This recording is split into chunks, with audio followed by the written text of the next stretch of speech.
사도행전 1장 4절에서 9절까지 말씀입니다. 신약성경 187쪽에 있습니다. 하나님의 말씀을 받들어 읽겠습니다. 사도와 함께 모이사 그들에게 분부하여 이르시되 예루살렘을 떠나지 말고 내게서 들은 바 아버지께서 약속하신 것을 기다리라. 요한은 물로 세례를 베풀었으나 너희는 몇 날이 못되어 성령으로 세례를 받으리라 하셨느니라. 그들이 모였을 때 예수께 여쭈어 이르되 주께서 이스라엘 나라를 회복하심이 이때니까 하니 이르시되 때와 시기는 아버지께서 자기의 권한에 두셨으니 너희가 알 바 아니요 오직 성령이 너희에게 임하시면 너희가 권능을 받고 예루살렘과 온 유대와 사마리아와 땅끝까지 이르러 내 증인이 되리라 하시니라. 이 말씀을 마치시고 그들이 보는데 올려져 가시니 구름이 그를 가리어 보이지 않게 하더라. 아멘. 이 어려운 시기에 귀한 찬양 감사합니다. 오늘은 성령 강림 주일입니다. 성령님께서 우리에게 오신 그런 귀하고 복된 주일입니다. 정말 감사하죠. 왜냐하면 예수님께서 그냥 승천하시고 올라가신 이후에 예수님에 대한 전설 같은 이야기만 남아있으면 어떻게 했을 뻔했을까요? 근데 성령님이 오셔서 우리에게 리얼하고 정말 실시간으로 우리가 예수님을 알아갈 수 있는 귀한 은혜를 주신 것입니다. 그래서 오늘 우리가 성령 강림 주일을 감사하면서 하나님 앞에 우리 같이 말씀을 나누겠습니다. 잠시 기도하겠습니다.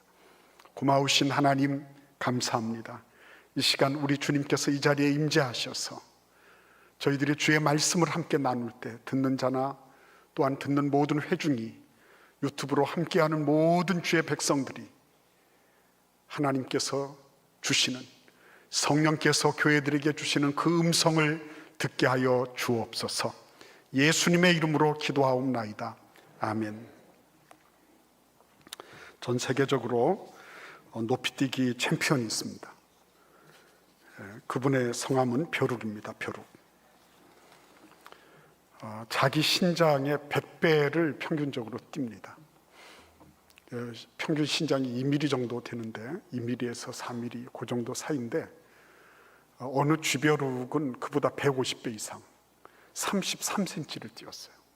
100배를 뛰면 20cm, 150배는 30cm 되겠죠.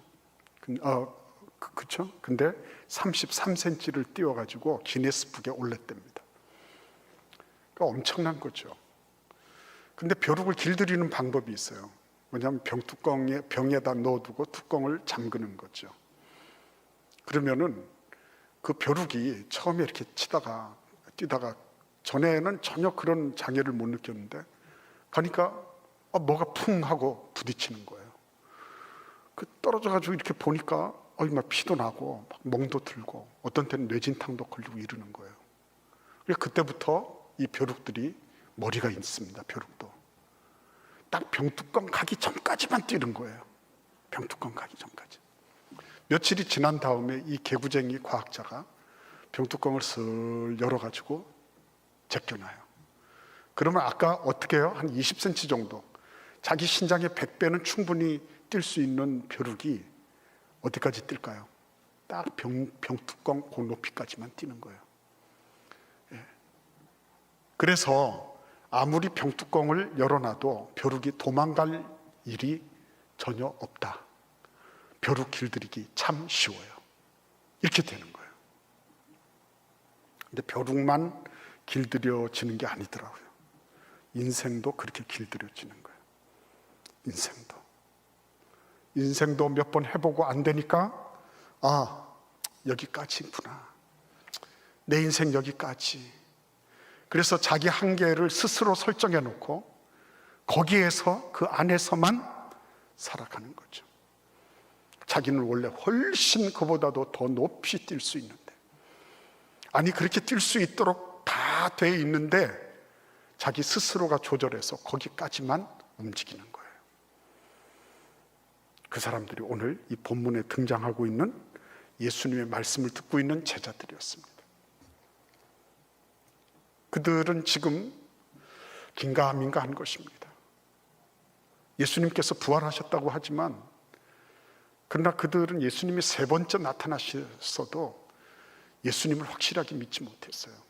어떻게 보면 굉장히 정직한 사람들이에요. 불신자들이긴 했지만 정직하잖아요. 나 예수 못 믿겠다는데요. 뭐. 예.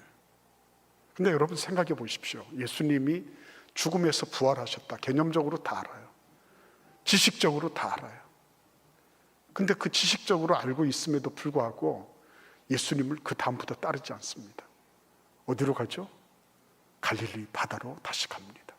왜 갔을까요, 여러분? 왜 갈릴리 바다로 갔어요? 예? 당장에 먹고 살 게 없어서요? 고기 몇 마리라도 더 잡아야 될까요? 예? 그게 아니죠. 그죠? 예, 굉장히 아름다운 음악이 이렇게 나오고 있습니다. 천천히 이렇게 누르시면 됩니다. 그쪽에 좀 도와주세요. 예. 자, 여기를 보세요. 예, 여기를 보세요. 예. 그 갈릴리 바다로 같이 나가는 그 제자들의 심리는 물론 불신도 있어요. 그러나 이전에 그들은 뭘 했죠? 예수님으로부터 아주 심각한 좌절과 실망을 느꼈습니다. 예수님을 그렇게 따르면 나를 예수님 좌우편에 좀 앉아주시고 그동안 수고했다고 좀 이렇게 보너스도 좀 주시고 이렇게 해주셔야 되는데 웬걸 예수님은 완전히 뻘거벗고 그리고 실오라기 하나 고치지 않으시고 아주 수치스럽게 돌아가신 겁니다. 제자들은 거기에서 굉장히 심각한 상처를 받았어요. 야, 이게 뭐 예수 믿고 따른다는 게 이 정도야? 아니 예수님이 그거밖에 안 됐어. 우리는 그러면 그동안에 뭘 본 거야? 신기루를 본 거야? 뭐 이런 식의 그런 깊은 좌절과 낙심을 그들은 그대로 생채기 그대로 가지고 있었던 겁니다. 그래서 예수님이 나타나셔도 왜 안 따라갔을까요? 이유는 아주 명확합니다. 그들은 또 상처받고 싶지 않았던 거예요. 아니 예수님 저렇게 하고 나타나셨는데 내가 또 예수 따르다가 무슨 일이 있으면 어떻게 할 거야? 나 그런 예수 난 더 이상 싫어. 그래서 그들은 스스로가 자기들이 알고 있는 그 한계 내에서 스스로 자기를 보존하는 방법, 보호하는 그런 길로 들어섰던 거예요. 그게 예수님이 부활 이후에 세 번째까지 나타나셨지만 그들이 예수님을 전적으로 신뢰하지 않고 따르지 않았던 배경이에요. 우리는 다 우리 자신들을 소중하게 생각합니다. 우리들이 잘 보호를 받고 미래가 보장되기를 바라요. 그럼에도 불구하고 우리는 신앙생활의 여정 속에서 이런저런 상처가 있어요. 여기 이렇게 하니까 다치는구나. 거기까지, 그 앞에까지. 이렇게 하니까 내가 문제가 생기는구나. 거기까지. 이래서 우리는 수많은 학습 효과를 가지고 그것을 신앙의 이름으로 생각하고 대하게 되는 거예요. 적당한 수준까지 가는 거죠. 그 이상은 안 넘어갑니다. 뚜껑이 있든지 없든지 관계없어요. 절대 안 넘어가는 거예요. 제자들도 그랬습니다. 그래서 여러분 그것이 단적으로 드러난 말씀이 있죠. 그게 6절 말씀입니다. 우리 같이 한번 읽어보도록 하겠습니다. 사도행전 1장 6절입니다. 같이 읽겠습니다. 그들이 모였을 때에 예수께 여쭈어 이르되 주께서 이스라엘 나라를 회복하심이 이때니까 하니. 이거 굉장한 말이죠. 그죠? 저는 이게 이 제자들이 무슨 대단한 시대 정신을 운운하는 줄 알았습니다. 근데 사실은 여러분 굉장한 명분을 내걸고 이런저런 거창한 뭘 이렇게 내걸고 이러는 것이 별로 그렇게 썩 가당치 않은 것 같아요. 그 안에는 뭐가 있어요? 자기 나름의 노림수가 있는 거거든요. 그 대인 명분이라고 하는 우산 안에 자기가 웅크리고 있는 자기 나름의 여지가 있는 겁니다. 그게 뭡니까? 예수님, 우리가 지금 이렇게 큰 대의 명분, 거대 담론을 말하고 있지만 사실 예수님 우리를 보장해 줄 수 있는 거예요? 우리가 성령 받으면 예수님 우리가 먹고 살고 밟히고 잘 수 있도록 해 주실 겁니까?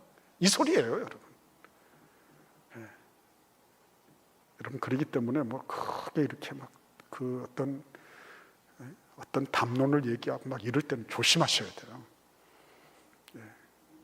그 사람들이 그렇게 얘기할 때 엄청난 무엇이 있는 것처럼 보이지만 사실은 거기에서 뭔가 얻을 수 있는 자기 이익, 자신이 어떤 무엇을 도모할 수 있는 뭔가가 있으니까 그거를 먼저 앞에 내고는 거죠. 제자들도 그랬습니다. 제자들의 관심사는 온통 자기들의 미래가 어떻게 보장되는가에 달려 있었습니다. 그런데 예수님은 뭐라고 말씀하셨어요? 7절과 7절과 8절을 읽어보겠습니다. 이르시되 때와 시기는 아버지께서 자기의 권한에 두셨으니 너희가 알 바 아니요 오직 성령이 너희에게 임하시면 너희가 권능을 받고 예루살렘과 온 유대와 사마리아와 땅끝까지 이르러 내 증인이 되리라 하시니라. 예수님의 관심사는 그들의 삶이 다른 일반 세상 사람들 가운데서 조금 더 낮게 어떤 복지 혜택을 누리고 조금 더 안락하게, 조금 더 편안하게, 근심 걱정 없이 그렇게 살아가는 것, 그 정도에 멈춰 있지 않았습니다. 예수님의 관심사는 너희들의 삶이 어떻게 앞으로 보장받는다가 아니라 어떻게 의미 있는 삶을 살아갈 수 있는가, 거기에 집중되어 있었습니다. 그래서 오늘 우리는 이 문제를 단순하게 그 의미를 찾는 것, 그냥 단순하게 성령께서 임하시면 막 방언하고 진동하고 입신해가지고 병도 고치고 막 이러는 외적인 성령의 역사뿐만 아니라 우리 가운데 진짜 있어야 될 그 성령의 역사, 우리가 세 가지를 살펴볼 겁니다. 그리고 그것을 어떻게 우리가 누릴 수 있는지까지 우리가 이 시간 함께 이 말씀을 같이 상고하고자 합니다. 맨 먼저 여러분, 오늘 이 말씀에 보시면 오직 성령이 너에게 임하시면 너희가 권능을 받고 예루살렘부터 땅끝까지 이르게 될 것이다, 이렇게 말씀하실 때 이들은 지금 어떤 상태죠? 위축되어 있죠.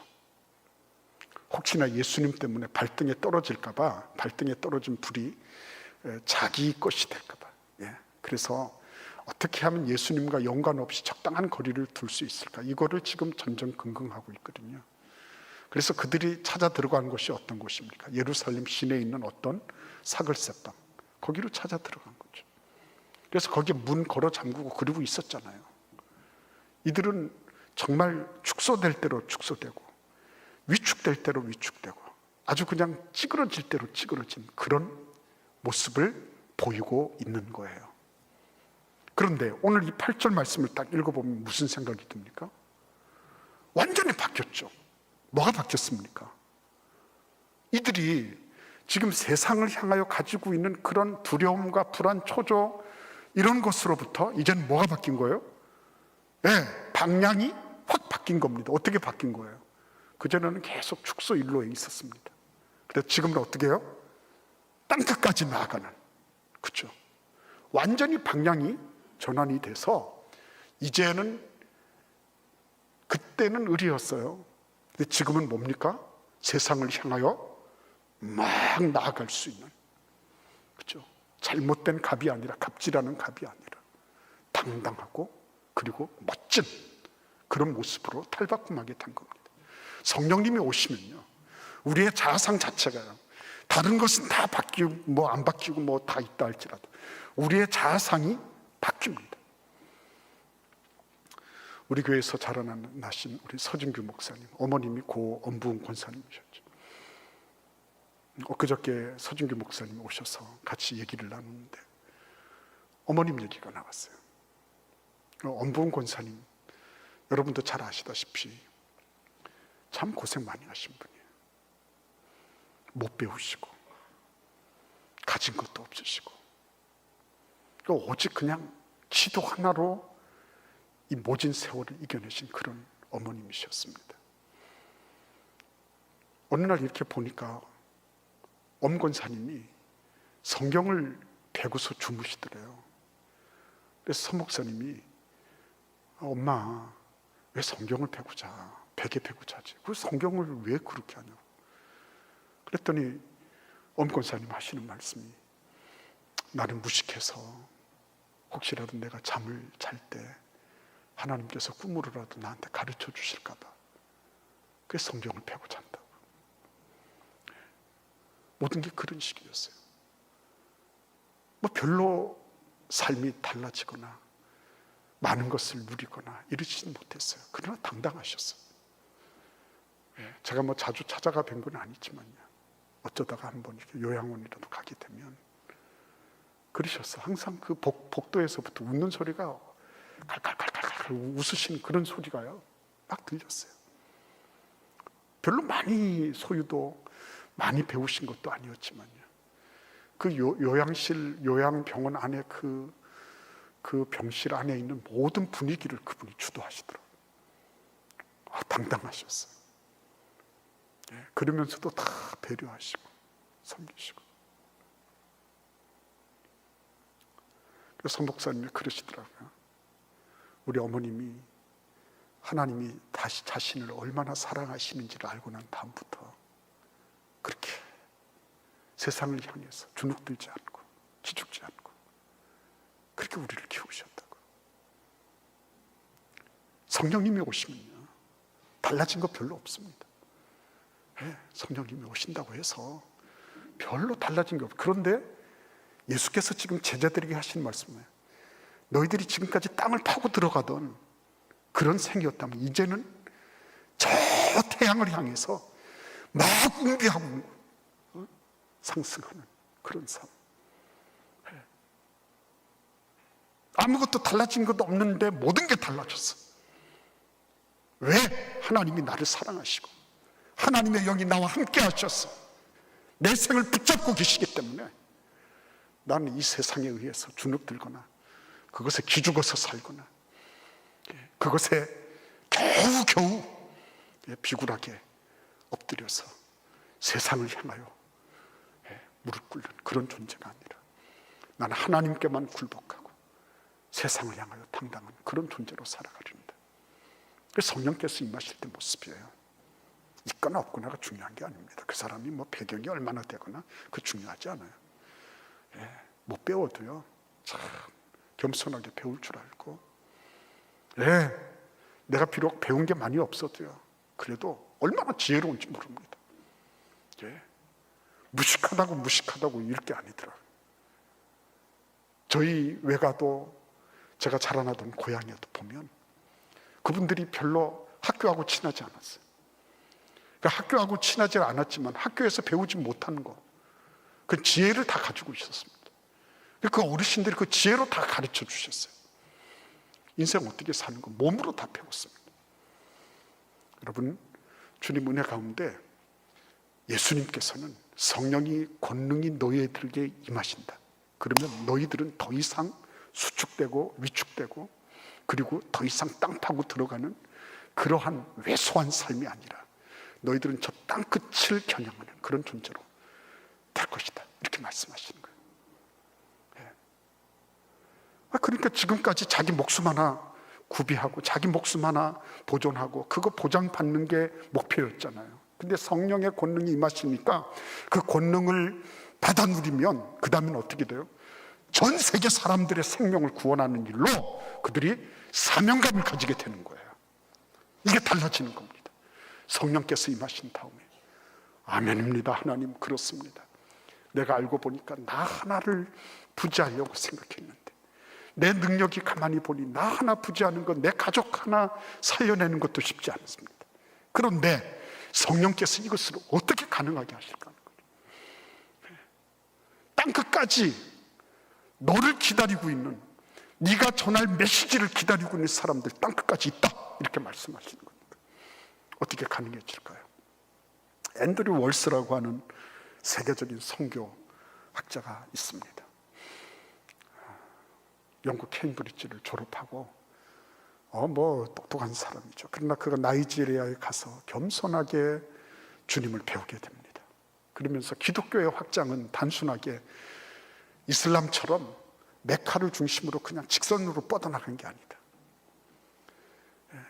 기독교의 확장은 그거는 시어리어란 거다. 그것은 연속적으로 퍼져나가는 것이더라. 그래서 예루살렘부터 안디옥으로, 빌립보로, 뭐 어디로, 고린도로 이렇게 쭉 가다가 그 다음에 로마로, 그죠? 로마로. 그래서 하나님은 핵을 하나만 가지고 계신 것이 아니라 그 핵을 계속적으로 움직이시면서 운동하시는 하나님이시더라. 그래서 예수를 믿는다고 하는 것은 한 곳에 정착해서 정주해 있는 것이 아니라 마음과 심령 속에 하나님이 주시는 운동력이 있는 거죠. 성령님은 운동하게 하시는 분이고 성령님은 움직이게 하시는 분이신 거죠. 그래서 예루살렘 어떤 골방에 들어가서 천년 만년 살고지고 하면서 거기에서 그냥 목숨을 구걸하듯이 그러고 있을 그런 존재들이 어떻게 하는 거죠? 예루살렘으로부터 땅끝까지 계속 운동하도록 하시는 거예요. 누가요? 성령님께서. 어떻게 해요? 그 권능을 덧입히심으로요. 그러니까 여러분, 이런 권능의 역사를 어떤 분은 이렇게 설명합니다. 그거는 마치 바다에서 서핑하는 것과 같다. 여러분 서핑하는 거 아시죠? 왜 그 바다의 널판지 조각 위에 올라가서 그 서퍼들이 그 위에서 중심 잡고 파도가 이렇게 쫙 밀려올 때 그 파도를 타는 거예요.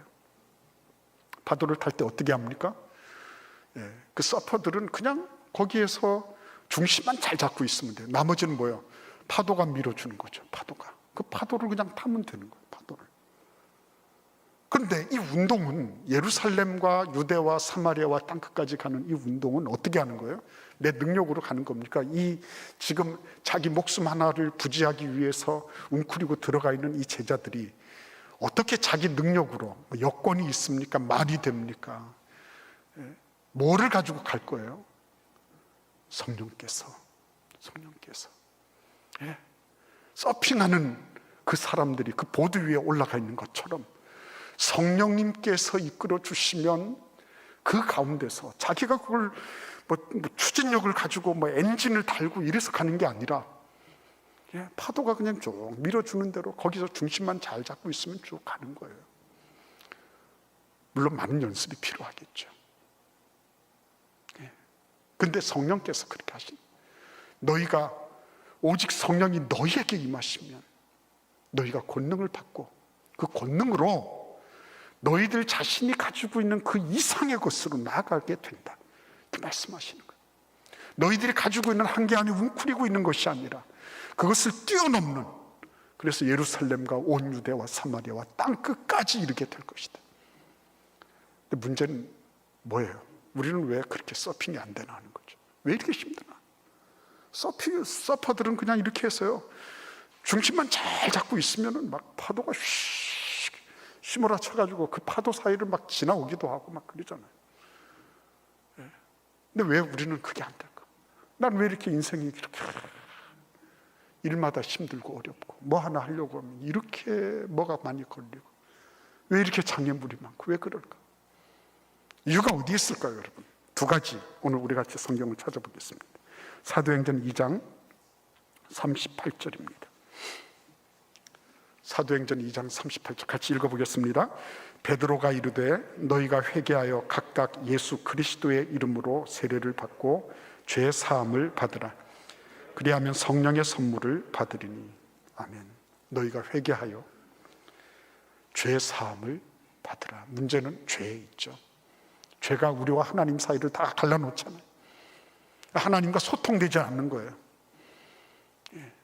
죄 문제입니다. 하나님 앞에 죄 있는 것, 내 마음으로 짓고 입으로 짓고 행동으로 짓고 하나님 두려워하지 않으면서 함부로 산 것, 이런 부분들이 회개가 돼야 돼요. 두 번째, 5장을 보십시오. 32절을 읽겠습니다. 우리는 이 일의 증인이요 하나님이 자기에게 순종하는 사람들에게 주신 성령도 그러하니라 하더라. 여러분, 순종하는 거죠.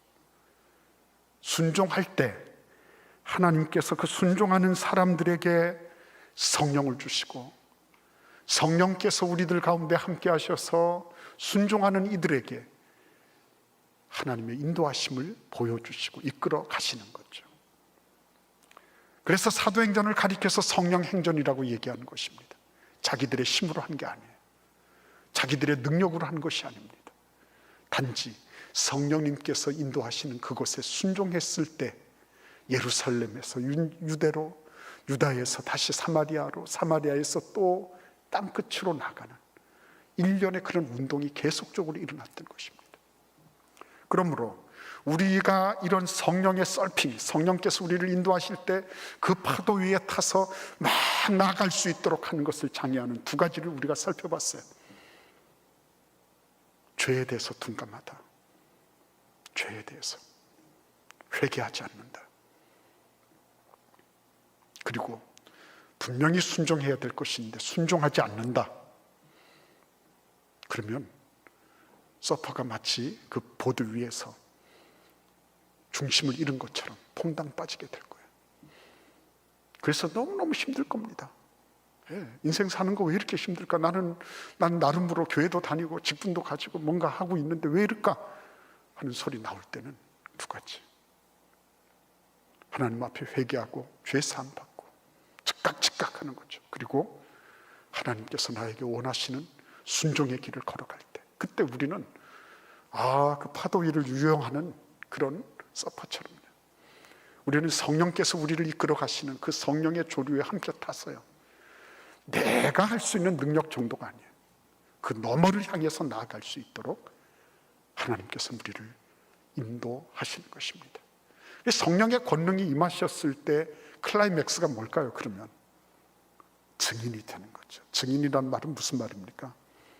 그거는 법적 용어입니다. 법적 구속력이 있는 거예요. 만약에 거짓 증언을 했다 그러면 감방 가는 것입니다. 근데 여기서 말하는 증인이라고 하는 건 뭐예요? 내 목을 내놓는 한이 있더라도 이게 사실이라고 말할 수 있는 거예요. 다른 말로 말씀드리면요, 그전에는 제자들이 예수님하고의 거리가 있었습니다. 예수님이 하시는 걸 보고 좋으면 따라가고 쓰면 뱉고 뭐 이러면서 살았어요. 그런데 성령의 권능이 함께 하시면서 이제는 하나님께서 나를 얼마나 사랑하시는지도 알고요, 그리고 내가 지금 이 예루살렘 이것만이 아니라 시야가 확 넓혀진 거죠. 전 세계를 향해서 책임감을 가지게 됐습니다. 그러면서 그것을 내 힘으로 하는 게 아니라 성령께서 밀어주시는, 그죠? 성령의 파도를 타는 것을 배우게 됐어요. 그래서 결국은 뭐예요? 이전에 내가 거리를 두고 있었던, 객관적으로 보고 있던 복음의 사건이 이제는 나의 사건이 된 것입니다. 내가 당사자가 된 거야. 내 목숨을 걸고라도 나는 이것이 사실이다. 예수가 나의 주님이시다. 로마 황제가 주님이 아니라 예수가 나의 주님이시다. 로마 황제가 모든 천지와 만유를 다스리시는 주자가 아니라 예수 그리스도가 천지와 만유의 유일하신 하나님이시다. 목숨 걸고 말할 수 있는. 어떤 주부가 너무 힘든 거예요. 돈도 잘 벌고 남편도 자상하고 여유도 있고 아기도 잘 자라고, 근데 뭐 일도 잘하고 이혼하고 싶은 거예요. 이혼하고 싶어. 특별한 뭐가 없어요. 밤에 10시나 돼서 들어와서 자기 남편하고 치맥도 하고 이것저것 얘기하고 다 누릴 건 누리는데 없는 거예요. 상담한 결과가 뭔지 아십니까? 삶에 의미가 없다. 의미가 없대. 의미가 없으니까 아파트 40평짜리 있으면 뭐합니까 서울에? 뭐 누가 잘하고 이런 것도 아무 의미가 없는 거죠. 의미가 없다. 여러분, 천년 만년 내가 무엇을 해도 의미가 없다 그러면 그게 무슨 소용이 있겠습니까? 무슨 소용이 있겠습니까? 제자들이 목숨을 걸고 증인이 될 수 있었던 이유는 뭐예요? 그게 내 삶의 의미, 내가 살아가야 될 목적, 내가 이거 때문에 내가 사는 거예요. 그래서 여러분, 그 삶의 의미를 깨닫는 거, 그러니까 예수님께서 성령이 너에게 임하셔서 너희들이 펄쩍펄쩍 뛰고 진동하고 병 고치고 이래가지고 확 휩쓸어라, 이 정도가 아니에요. 성령께서 오셔서 내 목숨을 내놔도 아깝지 않은 그 일을, 그 의미 있는 일에 내가 당사자가 돼서 일하고 있다. 그거 가르쳐 주신 거죠. 그래서 우리는 행복한 사람들입니다. 저는 이번 성령 강림주의를 맞이하면서 너무너무 감사하다. 내가 만약에 목사가 안 되고, 내가 만약에 예수님 모르고 성령님 오시지 않았다면 참 이게 좀 잘 먹고 잘 살고, 그래서 어떻게 다 하는 거예요. 그러다가 때가 되면 가는 것밖에 더 있습니까? 근데 거기에 하나님께서 내 목숨 하나 부지하기 급급했던 그런 인생들이 저 땅끝까지 가서 나보다 힘들고 어렵고, 그리고 그 무지랭이 인생들, 하나님도 모르면서 죽어가는 그 사람들이 지금 나를 기다리고 있다는 거. 여러분, 1890년 이후로 우리나라에 들어온 많은 선교사님 대졸자들입니다. 그들은 미국에서 그때 당시 대졸자들은 전 인구의 1%밖에 되지 않았어요. 대학만 졸업하면 말 그대로 모든 출세의 길, 모든 직장 취업의 길이 다 열려 있을 때, 그분들이 정말 이게 일본도 아니고 중국도 아니고 인도도 아니고 한국 땅으로 들어왔다. 이거는요, 삶의 의미를 모르면 절대로 할 수 없는 일이에요. 삶의 의미를 모르면. 왜 그 말 그대로 요즘 시쳇말로 개고생이라고 하잖아요. 개고생 같은 일을 왜 합니까? 그래서 우리는 이거를 알아야 됩니다. 우리 같이 사도행전 1장 4절 말씀 같이 읽어보겠습니다. 같이 읽겠습니다. 사도와 함께 모이사 그들에게 분부하여 이르시되 예루살렘을 떠나지 말고 내게 들은 바 아버지께서 약속하신 것을 기다리라. 어떻게 성령의 충만함을 받느냐는 거예요. 아까 2부 때는 이 말씀을 제가 시간 관계상 하지 못했습니다. 여기서 보면 예수님께서 예루살렘을 떠나지 말고 아버지께서 약속하신 성령을 어떻게 하라? 기다리라 그랬습니다. 기다려라 그랬어요. 그리고 열흘 말미가 떨어졌습니다. 그 열흘 동안 뭐 했나요? 우리 사도행전 1장 14절 말씀입니다. 13절에 보시면 그들이 유하는 다락방으로 올라갔는데 제자들과 더불어서 14절 읽겠습니다. 여자들과 예수의 어머니 마리아와 예수의 아우들과 더불어 마음을 같이하여 오로지 기도에 힘쓰더라. 그러니까 처음에 예수님께서 승천하시는 장면을 본 사람들은 500명이었는데요. 그 가운데서 여기에 지금 기도하러 남은 사람들, 열흘 동안 기도하는 사람들이 몇 명이었어요? 120명이었습니다. 12제자 10배 정도 되는 사람들이 모였습니다. 이들이 일을 내는 거죠. 여기에서 중요한 게 뭡니까? 열흘의 기간이 주어졌습니다. 어떤 사람들은 열흘을 그냥 시간의 퇴적으로 보낸 사람도 있을 것입니다. 500명 본 가운데 380명은 그냥 그렇게 보낸 거죠. 그런데 380명 제하고 이 120명은 어떻게 시간을 보냈죠? 기도를 축적하며 보냈습니다.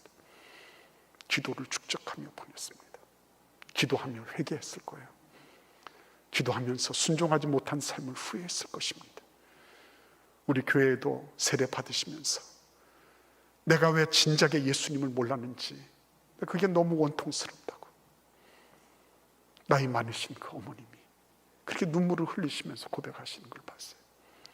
이제 천국 가셨죠. 근데 내가 왜 조금 더 예수님을 더 젊을 때 내가 알았더라면 얼마나 좋았을까. 그렇죠? 근데 여러분, 이 열흘의 이 기간을 이분들은 그냥 무의미하게 보내지 않았습니다. 그 다락방에 가서 마음을 같이하여 오로지 기도에 힘씁니다.